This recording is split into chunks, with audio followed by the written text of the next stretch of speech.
नमस्कार, आपण पाहत आहात टोला न्यूज। कारेगाव परिसरात 28 जुलै रोजी सायंकाळी दुर्दैवी घटना घडली आहे। पोहण्यासाठी शेततळ्यात गेलेल्या 4 मुलांपैकी 2 मुलांचा पाण्यात बुडून दुर्दैवी मृत्यू झाला आहे।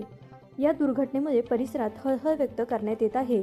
ही घटना 28 जुलै रोजी सायंकाळी अंदाजे 5:45 वाजण्याच्या दरम्यान घडली आहे।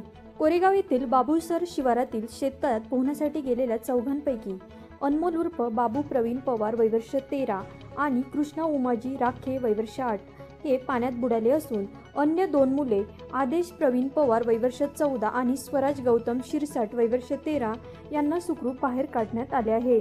घटनेनंतर तात्काळ अनमोल व कृष्णाला श्री गणेशा हॉस्पिटल शिरूर येथे नेण्यात आले, मात्र डॉक्टरांनी तपासून त्यांना मृत घोषित केले आहे।